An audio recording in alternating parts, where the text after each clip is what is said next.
Hello, welcome on the 11th webinar of Business Markers. Let me first give you some practicalities. If you would have any questions about Agile research during our webinar, don't hesitate to click on the button that you see. Ask your questions and we'll try to respond on them as soon as possible, even if possible during the webinar. Now today you'll see two people on stage. Well, first of all, there will be Valerie. Valerie is an experienced researcher and marketeer.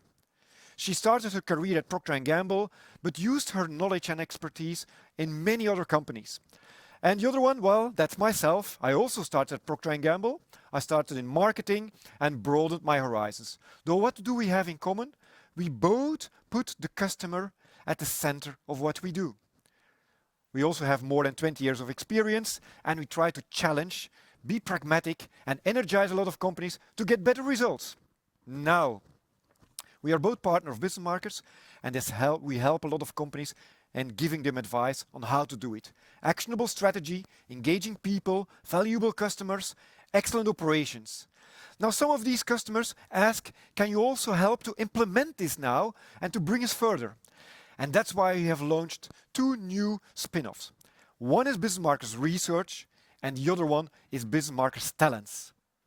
With Business Markers Talents, we look for great freelance results, smart talents that can help you implement the plans.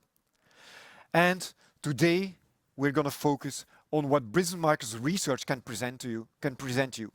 And that's about Agile research. Now, when you think about research, what pops up to mind? That's the first question.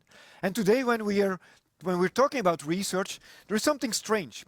A lot of entrepreneurs, business leaders, they talk about research as like a separate department. It's a department who is working on their own. And there are lots of fact-driven people in it. I have used a picture here of Fleming. Fleming, he invented the penicillin. But he did not do it for the patients. It was only a couple of years later when another professor in a lab said, but we can use it to solve an issue of a patient.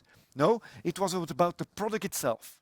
Now, a second pain point, and I've experienced myself, it's the endless reports and surveys. Even yesterday, I had a call with a CFO who was talking about a big report, and it was endless charts and charts and charts.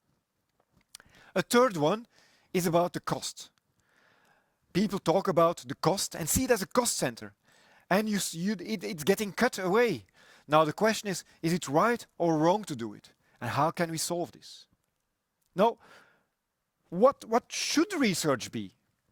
Well, first of all, it's not about the data, it's about insights, it's about creation and validation of good ideas.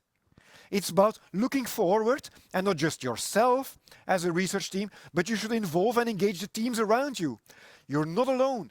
You're in the business, or you're in a full organization. And to do this, you have to turn these insights together with the teams into actions. That's what research is about, while putting the customer at the center. There are two important elements. It's the customer, understanding of the customer, and understanding your market. Now, understanding your market is about the customer of yesterday. The one explaining his issues is a golden customer. You can learn from it for the future.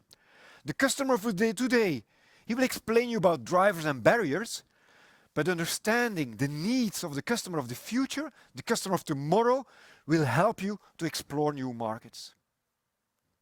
Now, even if that's the case, we see that there are 5 pain points. 5 pain points is today management wants to have the results yesterday. We see the speed of innovations is going quickly. When you look at the last 600 years, we see that companies and innovations come rapidly. It's an exponential curve. And the time that products are on the market, it's getting shorter. 60 years ago, it was 60 years of a lifetime for a product. Now, it's less than 20 years. So we need to have an accelerated speed. The world has become VUCA, and that's why agility is becoming important. Now, next to speed, it's about actionability of research. A lot of companies, they have like garbage in, garbage out. They have no clear objective. What do we want to research? Is it the right methodology? Did we select the right target group to ask the questions to? And furthermore, do we have clear recommendations and conclusions?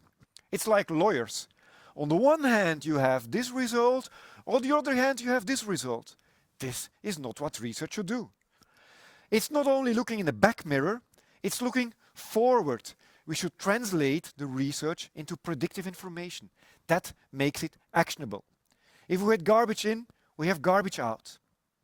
Now a third pain point is about being narrow-minded. It's about how should we do the research, how should we approach it, and thinking broader than what you hear. It's an old example, but Henry Ford, it was more than 100 years ago, if he would have asked a farmer, what do you want? The farmer would have responded, give me a second horse. None of the farmers would have said to Henry Ford, give me a car to work on the field. I remember when it was in the 90s, I did a research at Procter & Gamble to people responsible for buying products. And one of the questions was, will you ever buy a mobile phone?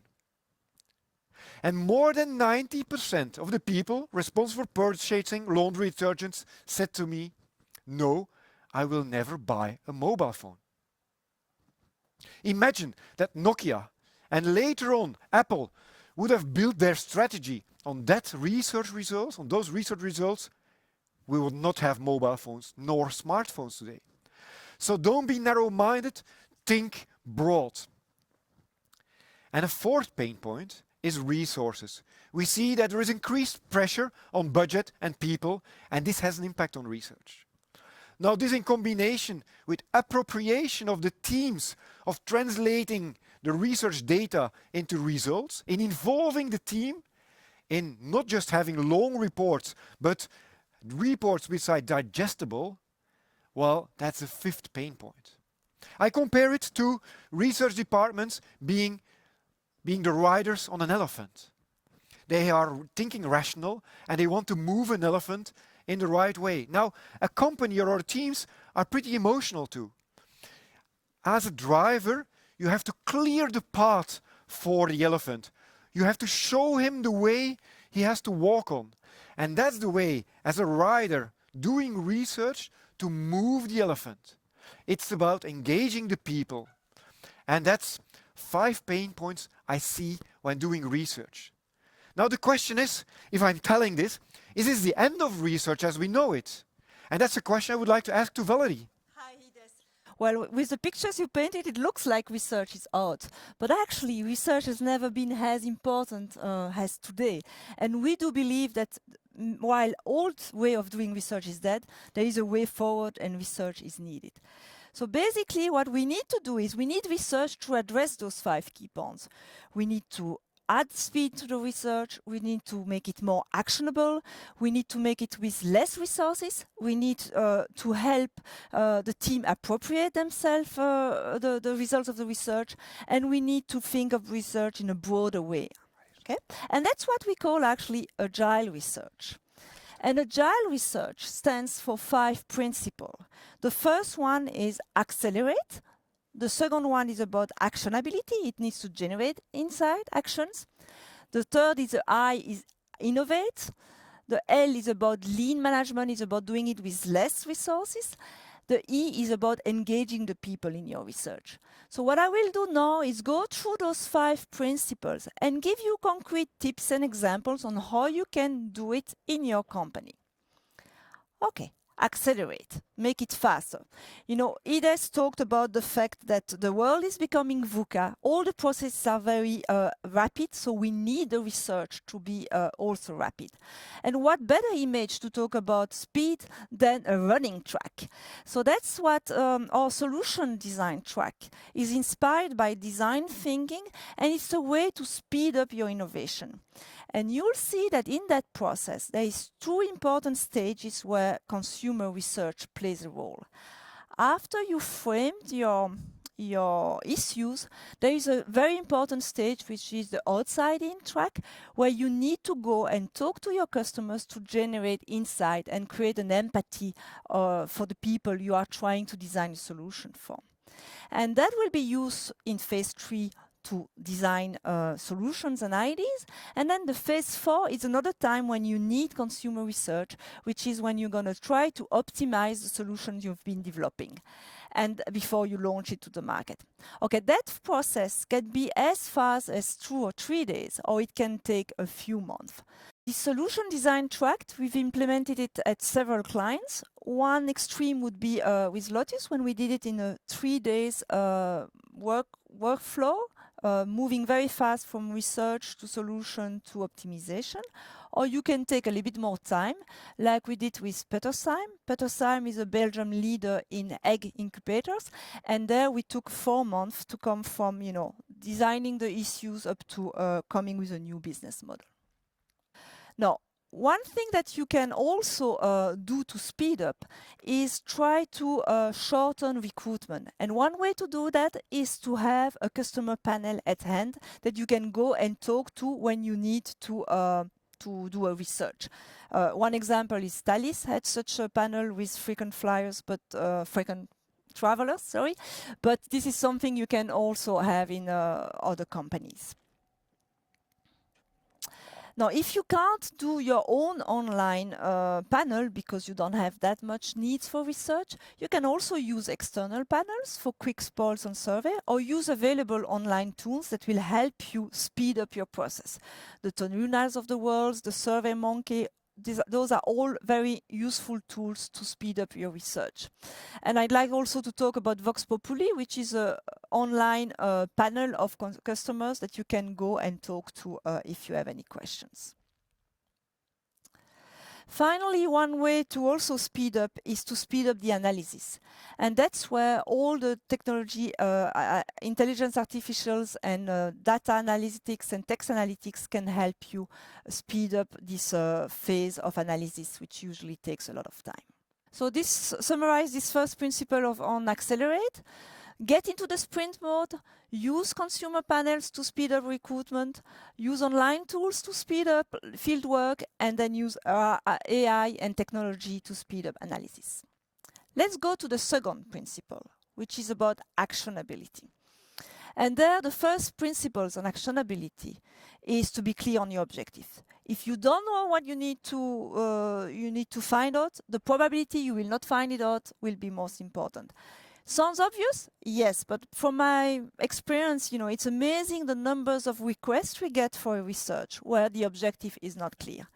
And being clear on the objective is essential to know what you need your research to achieve and what kind of hypothesis you need to test. So be clear on research, challenge the objectives if they are not clear. One thing also that is very common is that when you come and present like a research outcome, somebody in the room would say, but okay, did you really talk to the right customers? Did you do that right timing? And you get challenged on your research. So you need to make sure your research is bulletproof. And when I say bulletproof, it needs to be the right customers. If you're testing how to recruit new customers, don't do the research among your existing customers. Right timing.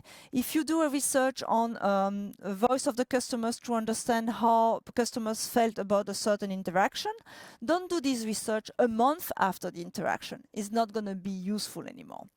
And the right material is, if you want, for instance, to test a new concept and you need 5 pages to explain the concepts in a focus group, it's not going to be reliable, because the reality is you'll never get 5 minutes to talk about a product to a new customers. So bulletproof. Action-oriented is also making sure your learnings are transformed into action. And there we feel very strongly about the fact you need to involve the people in that. So we always end up research with an action-oriented workshop where the team will help you turn the learnings into action. And to help make those learnings more digestible and more actionable, you can use models. With Nagelmakers, for instance, we use the brand passport, it's one of our model, to turn the learnings of the research into alternative brand positioning and to define how would we then translate those different aspects of the brand positioning through the different touch points with the customers. With Petersheim, I talked about them earlier. What we did with the research is use it to define different business models that could work out for the future. One thing that is also important is to make your research predictive. You know, when we worked with Vandenborg, they had all kinds of informations of customer satisfaction, and to make sure we could decide where to focus on the customer journey, where were the priority actions, we linked those satisfaction results with business results so that we could make sense of them and we could predict what would happen if they would improve one stage in the customer journey. Well, Ides, I know you are very passionate about this topic, so can you explain us a little bit more about it? Yes, no problem. Research, and certainly agile research, is not just about looking in the back mirror. It's looking forward. Where will we drive by using the data that happened after you from the back mirror? Now let me give you an example about TAM, SAM, SOM. What? Yeah, TAM, SAM, SOM. Okay, well, I'll let you explain that. Okay. TAM is the total available market. SAM is the serviceable, addressable market. And SOM is a serviceable, obtainable market. Let me give you an example. Imagine you want to start a fast food chain. Your TAM is going to be the full market of fast food that you can deliver. And you can have variables about the population that's living there, their eating habits, and even revenues from existing restaurants or profit to have an estimate. Going to the SAM is going to restrict your region or a geography in most of the cases. And the SOM finally will take into account competition. Now this helps the TAM, SAM, SOM companies to predict what they need in terms of sales resources, in terms of sales targets. By setting this, you can know, okay, who has to achieve which results. And do I need 5 salespersons, 10 or 15? It can be even more complex. If you have your TAM, SAM, SOM and you're launching a new product, when should you do it? And that's also where predictive analysis can help. Linear prediction is not always perfect when you're in technology, like companies like Orange, Proximus, Barco. You need to jump the S-curve. It's looking in the product life cycle, when should we launch a new product? And that's where also modeling helps to predict and do the right things. Now, TAM, SAM, SOM, jumping the S-curve, there is one third element that I would like to stress in the prediction. Recruiting is important, but retaining might be more important. It depends on your business. When we are in the finance business, in the insurance business, the IT services, you see that it costs quite some money to recruit a new customer.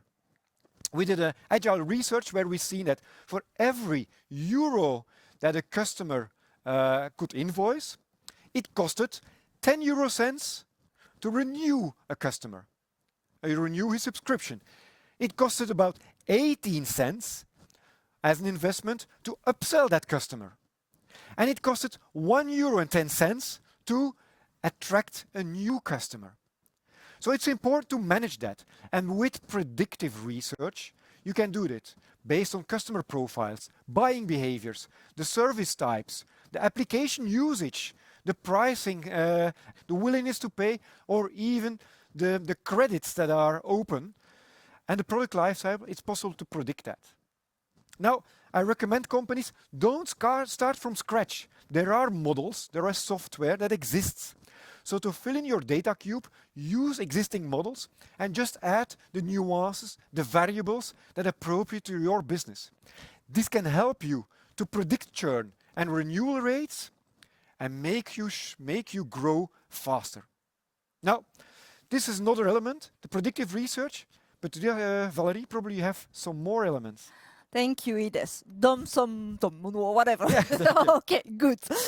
Now we talked about actionability with several tips on clear objectives, actionable, trustworthy data, having action-oriented workshop, models and frameworks, and then making data predictive. Let's get to our third principle, which is to be innovative. It's going beyond the typical, let's do a focus groups. Well, a few tips. First, you can use also like a Google search. L'Oréal did quite a while ago, they were looking at coloring and what were the trends in coloring.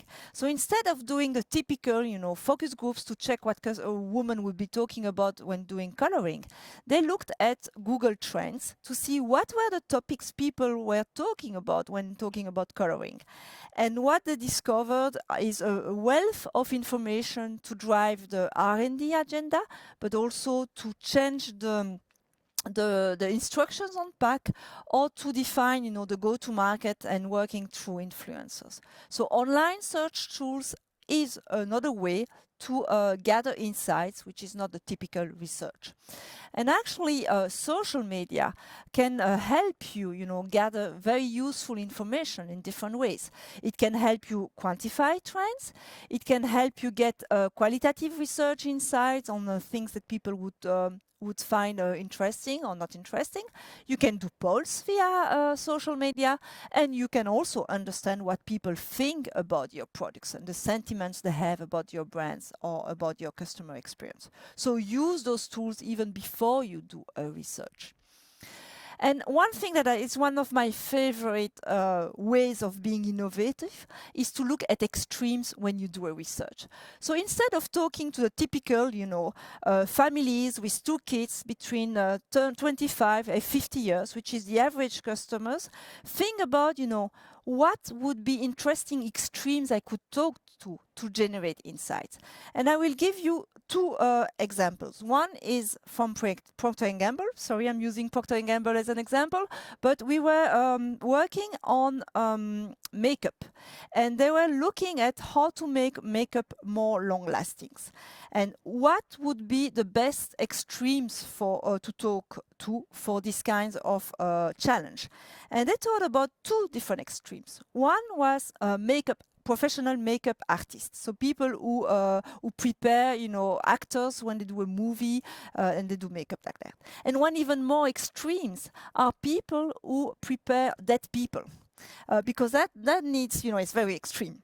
So those 2 types of extreme customers help them develop innovation for more long-lasting makeup. And then Randstad also used this principle of extremes.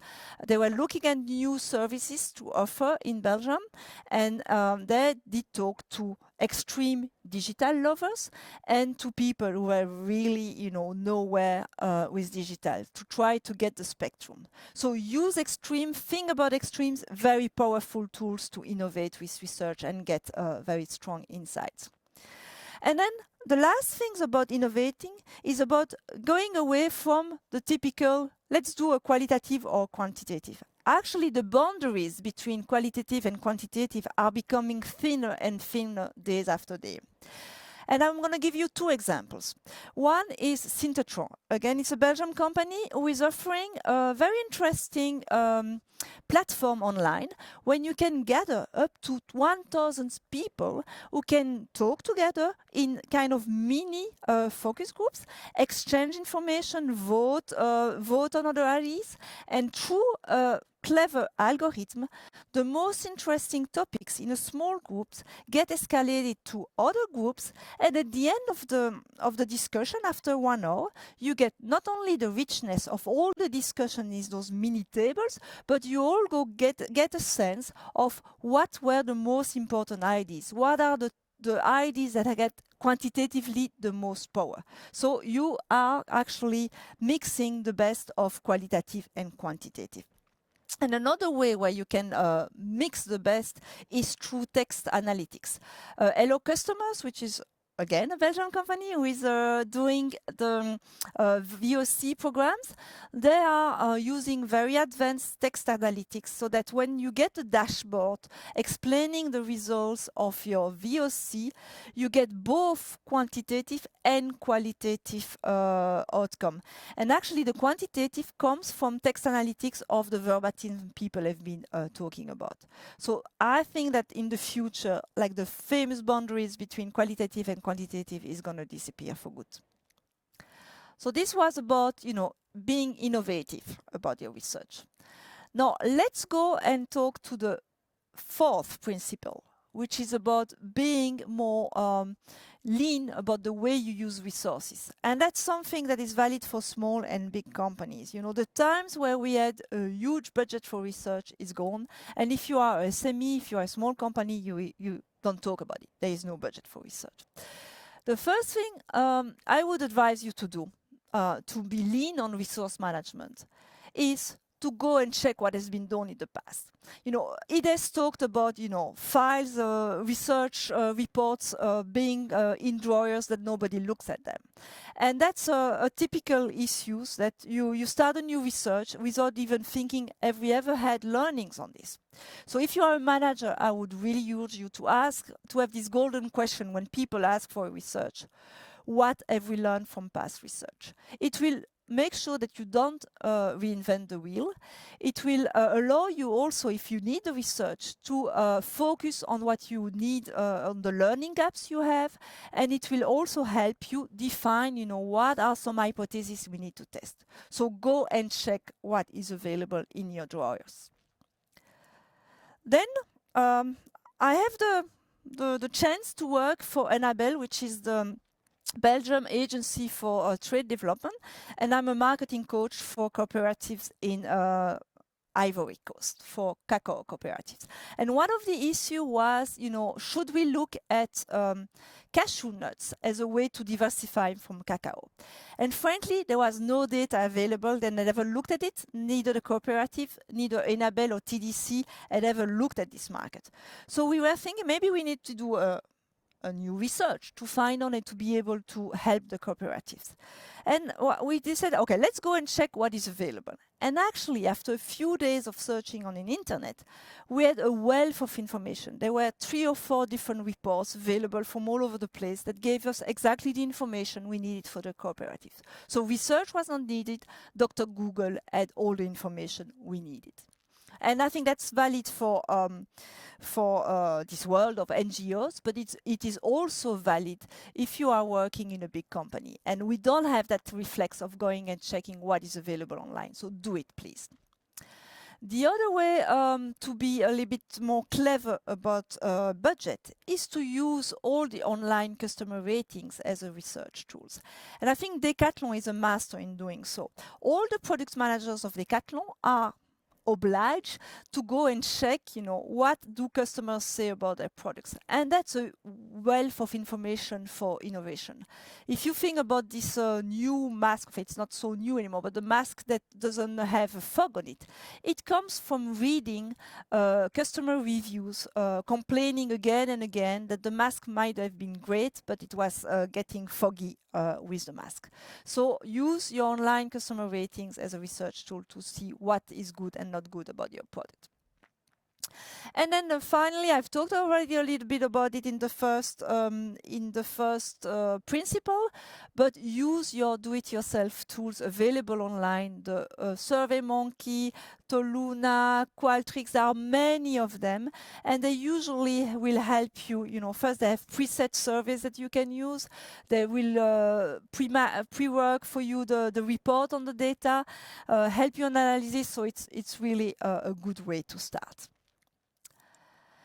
And the last tip I would have on being better on cost management is to see whether you can recruit from your own database, like Ortis, which is a company that does natural complements, food complements, small company, no money. They use their database to do some research. And then the STIP is often using social media to recruit people to work in the satisfaction study. Lean resource management, a few tips that we've talked about. and that can help you reduce the cost of research. Now that we will still have one last principle to talk about, and for me it's the last, but it's one of the most important, is engaging the people in your research. How can I make sure that the people do something with the research, understand the learnings, and are involved in all the research? And when I say that, it's more than just sitting behind a one-way mirror. This is the typical way of thinking, okay, let's involve people, let's come and sit behind the one-way mirror. I don't know if you've done it, but usually after 5 or 10 minutes, you start doing your emails, or you start checking what is in the fridge of the research facilities, because they usually leave you all kinds of nice things to drink. So they're not very active. So if you do that, at least give an active role to the people who are watching.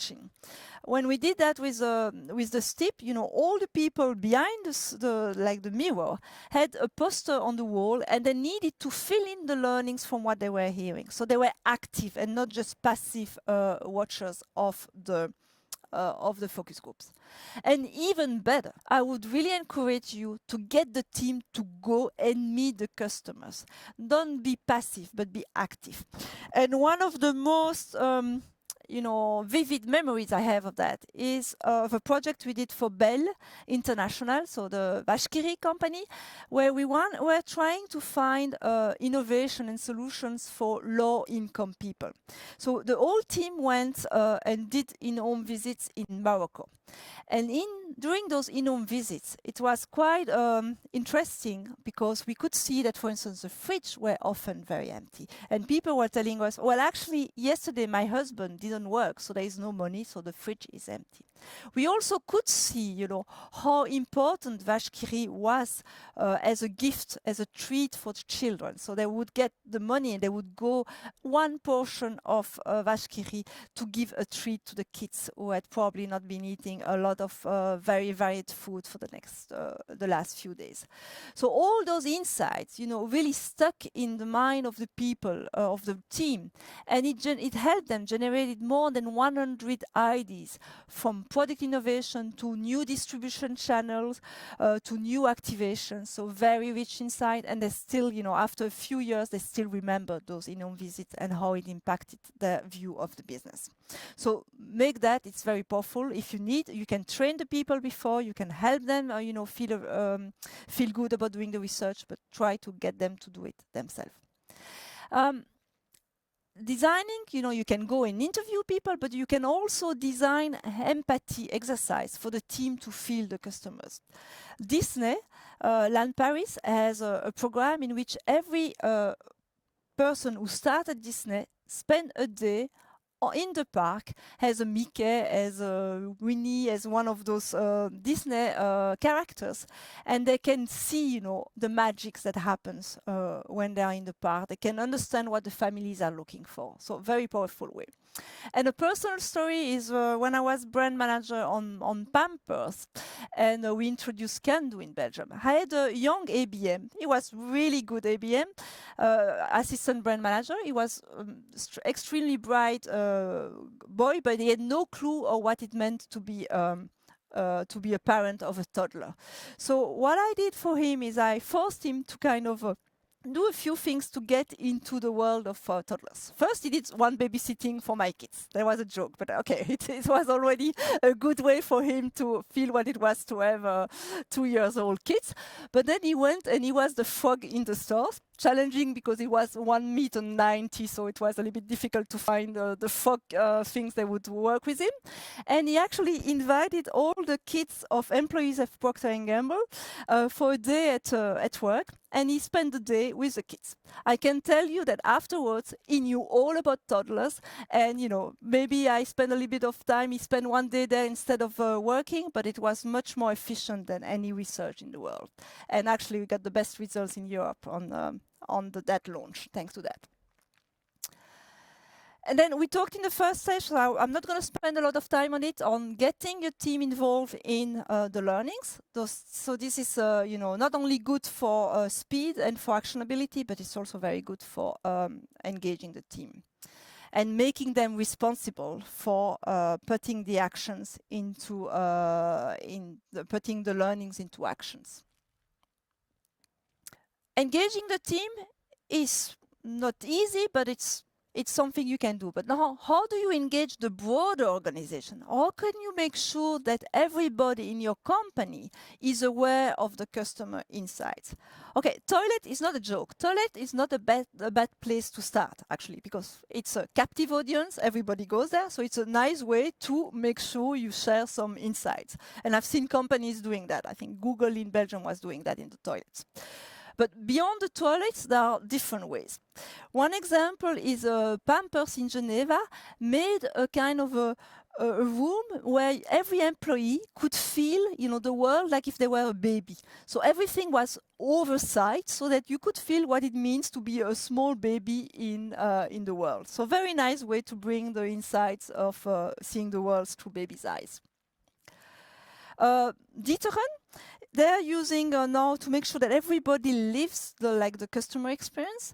When you enter on the intranet every morning, there is a quote, a verbatim from a customer, and it changes every day. But it's a way of bringing the learnings from the VOC programs to everyone in the organization.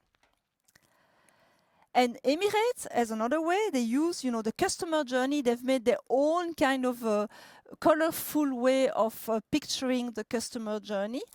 And every employee can go in a room where you will see this customer journey, and they use it in training. And for each steps, in blue, you would have what is the stage, and then in green, you would have things that contribute to the good experience, and in red, the things that contribute to a bad experience.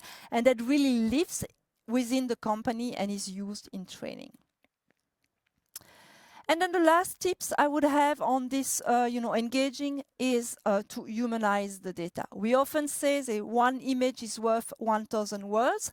So in this case, for instance, if I only show you that the slide, the chart on the left, which shows that cleaning less is an issue, you say, okay, fine.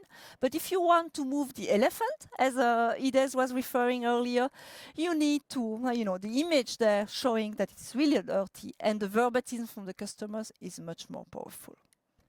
So this was our last principle about engaging people. Now I'd like to leave the floor to Ides, who is going to wrap up this webinar and tell you more about next steps. Thank you, Valerie. Valerie, stop. I hope the people are not flabbergasted by all the ideas you gave them. You gave so many inspiration. Well, let me run through them again. Okay. I'll repeat them. Okay, I started with telling you some pain points that business leaders tell us every day. It was about the speed. About the speed of having results. We have to accelerate. It was about the thick binders with data that should be translated into real insight and actions. It was about the narrow-mindedness, that the big ideas did not come out of research, that we should imagine and innovate. It was about the restricted resources that are allocated to departments as research. It's a cost center, to moving to how do it in a lean way with limited resources. And finally, well, research department is not a separate department. They should engage the people. They should ride the elephant. The engaging elements or engaging the people examples, well, I still remember the one of the toilet. That one I will never forget. About how can we make sure that the people are engaged, that the organization, the elephant, is moving in the right direction. We've made a small overview of all the ideas. The easiest way is to review the webinar later on and go through the ideas again. They can be linked to several aspects: to accelerate, generate ideas, innovate, imagine, to lean resource management and engage the people. Have a look at them again, because every one of them can help you to grow your business. And that's what we believe. You need 3 things in research to grow your business. You need insights, which is translating the results into actions, into data, into actions and insights. The second one is you need to involve the people. And the third one is about implementation. If you do not implement what you've learned, any way or another, well, you're not going to grow. And our eye to the third force has evolved with the 5 elements we've seen today. The Agile research, accelerate, generate actions, imagine, innovate, lean resource management, and engage the people are structural elements of the formula to make you grow. And you might be the total organization. You might be you and your team, or you might be you personally. And that's why we believe that insights, involvement, and implementation are crucial. Now, if I have to summarize the whole webinar in one slide, research, whether it's agile or not, is about curiosity. Curiosity with a practical end. Try it and make sure that if you drive the elephant, you are in charge and you lead the way how to do it. And that's why you need a kind of attitude. Choose the big things. You need to move the elephant, not the mouse. And to do and move the elephant, you need to be constructively discontent. You need to challenge the status quo. You need to look forward. What are the big things that we need to move? And everything that's happening in the company should like, hey, can we do it better? But do it in a constructive way to make sure that the elephant is not moving backwards. And a second attitude is be visionary innovative. See new patterns and bring people together to make this work. Even Leonardo da Vinci, and I'm going back centuries, told it already. It's about making unusual connections, connecting data and ideas, connecting people and partners, connecting capabilities to make the organization grow. Now, how can we help you? There are different ways. If I can tell you, the most important thing that we try to do is moving the elephant. And it can be in all steps that you see of the research, from the business needs to the methodologies, to the learnings, to turning them into actions. Or it can be about coaching and training the people on how to go to the customer and explain best practices on how to get most of your customer learnings. And the last one is about making sure, if you have this, that it's not a one-shot. Make sure that it becomes part of your culture. Put the customer at the center of your business so you can grow your business. Now, there might still be questions. Don't hesitate to ask them. The Q&A is still open. Valerie and myself are here to answer them. Some of the questions might already have been answered during the call, but what I would like to do is thank you and invite you to subscribe for the 12th webinar. The 12th webinar, which will come soon, which will be about marketing excellence. And I invite you to listen to that one. Bob and Lucia will guide you through the essence of marketing excellence. Thank you very much.